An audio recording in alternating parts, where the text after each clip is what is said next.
What's up, ladies and gentlemen? This is the Jig coming at you with another review video. Today we're going to be talking about a port of a Nintendo DS game, Rune Factory 4, and I'll tell you, I'm pretty bummed I didn't pick this one up for my DS when it was released. Before we get started though, go ahead and hit that like button, subscribe button, hit that bell notification icon. It's a great way to support the channel.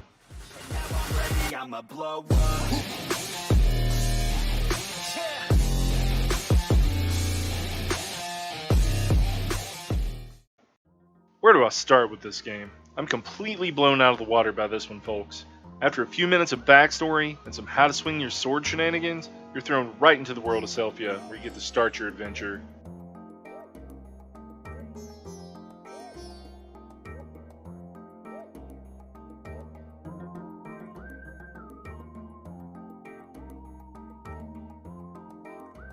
Within your first few minutes, you're given the freedom to do whatever you want. However, there are story elements that you can follow that will unlock more places for you to explore. But from the first few minutes of the game, you are able to start chatting and building your reputation with the villagers, working on your farm and increasing your clout as a prince or princess of the kingdom, allowing you to expand your castle, farm, and well, just about everything before even doing anything else in the game. I would also really like to point out the festivals. Yeah, they're a pretty great time. Alright, let's talk about the gameplay. As far as I'm concerned, this is the most important part of any video game. It could be a text-based adventure to something that looks like a full-on action movie. If it plays well, it's likely going to be a better game. If it doesn't, well, doesn't matter how pretty it is, a polished dirt is still, well, you get the picture. I'll have to break down the gameplay a little further for Rune Factory, as there are many different things you can do. As far as the farming is concerned, the controls are great and really remind me of just about every other life sim out there. You clear your farm, till your ground, plant your seeds, water for a few days, and profit. Does that sound familiar? Something interesting about picking your harvest in this game though, is that you literally stack up the items in your hands until you can't carry anymore. It's pretty funny looking to see your prince or princess carrying a stack of potatoes that's 3 times their size.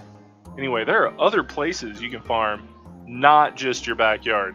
But I'll leave those for you to discover yourself. One of the neatest aspects I found in this game is the taming of the wildlife to help you work on the farm. You can literally tame several of the beasties that are out in the world to come back to your farm and help you, after you level up your relationship with them enough anyway. They can help you with your day-to-day farm chores, as well as giving you daily crafting materials as you would expect from any farming game. Alright, moving on. Now we're going to get right into the fun stuff. The combat. It's probably the weakest point of this game, which is saying something because the combat's still pretty good. Being weapon and spell based, you have a few basic combos with each weapon that level up as you use it so that you can bash baddies, or you can melt, freeze, shoot water guns at them. You get the picture. A unique aspect of this game is you're able to bring citizens along with you to go on your adventures, as well as your animals that you've tamed. It's all pretty intuitive and easy to grasp. However, there are still some fights where you have to give it a few tries before you can figure out the patterns of the boss fights. There's one in particular that I'm clearly not going to spoil for you that had me scratching my head. The boss fight turned out to be more of a dance of spells and me whiffing with my axe more than anything. The dungeons are a great aspect of the game, using simple puzzle solving as well as a variety of dungeon-specific baddies to make each one feel unique. There are also some gathering materials that are more abundant within these dungeons, and some that are even unique to the dungeons themselves. I have some mixed feelings about the exploration in this game though. There are many places that are locked behind the story quests, which is absolutely fine. However, there are some places that you can go to where you'll get one shot out of nowhere without even beginning to expect it. This is not necessarily a bad aspect to have tied in with your exploration. However, when the game is based around gathering and exploring, it's a little jarring to be picking mushrooms, walk through an area, and then get hit for 5 times your HP in one swing. Aside from the unexpected one-shots though, the exploration is really well done. The game does lock you behind some walls that are removed as you continue the story, and there are ample places to fish, gather, kill and tame monsters, and anything else your heart desires really.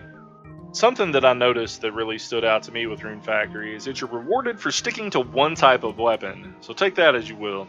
If you're like me and you like a variety of different things, you'll be skilling up several weapons throughout your journey. Overall, the gameplay is pretty great. You get to explore, fight, farm, make friends, maybe even get married. It's really up to you to decide what you'd like to do with your Rune Factory 4 adventure. I'd also like to mention that one of the neatest aspects of this game is you can literally level up everything. Walking, fighting skills, cooking skills, fishing, sleeping, magic, forging, you get the picture. Anything you do in the game levels up in some way or another.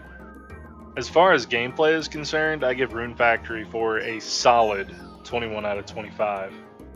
Alright, let's move on to the visuals. The visuals of Rune Factory 4 have been updated for the Switch. However, it still keeps the charming watercolors and sprite style that are pretty reminiscent of the 3DS.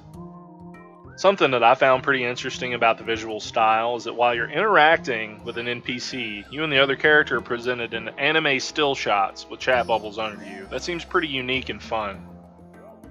The characters move throughout the city and the exploration areas as if they're moving through watercolor paintings. The movement of the characters is great and fluid, as well as easy to track. Each character is easy to identify as well. While traveling along with you as a companion, the movements are great and do not really detract from the overall visuals of the game. However, they sometimes get in the way and you interact with them by mistake. Some of the foreground is a little pixelated. The game looks pretty good in handheld and just a little worse on the big screen. Overall, for a visual score, I'd give Rune Factory 4 a solid 19 out of 25. Alright, let's pick up on what is possibly my least favorite part of this game, and that would be the audio. The audio is what you would expect from this type of game, calm looping melodies that are great to get your day-to-day work done with. Never really had the time where I felt that as if the music was repetitive as it changes between areas. While exploring, you'll typically get a lot of different music, ranging from the calming melodies of the forest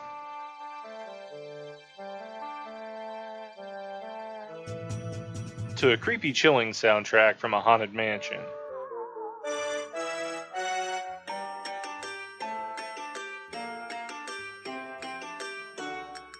The audio from the combat system is kind of what it did it in for me. It's a little washy. The clangs and clanks from the melee weapons hitting enemies do not really feel as chunky as I feel like they should. When you're using your tools on the farm, it's kind of the same thing. It's just a generic swing and thud, kind of similar to other farming games in the recent past. None of the sound effects in combat and farming feel impactful, and that kind of knocks the score of this department down a little bit for me. All things considered, we're going to give the audio for Rune Factory 4 a 16 out of 25. Alright, we're coming up on my favorite part of the video, and that's the value. How much bang for your buck? As usual, the value of a game is subjective.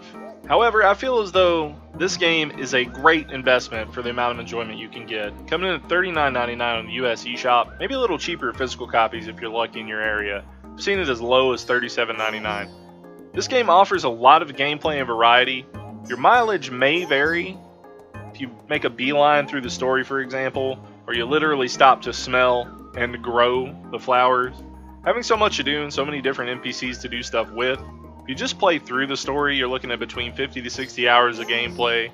However, if you take your time and you really enjoy everything the game has to offer, you can get 200 hours or more of quality gaming enjoyment from Rune Factory 4. So for me, hands down, the value score is a 23 out of 25, leaving us an overall score of 79% for Rune Factory 4.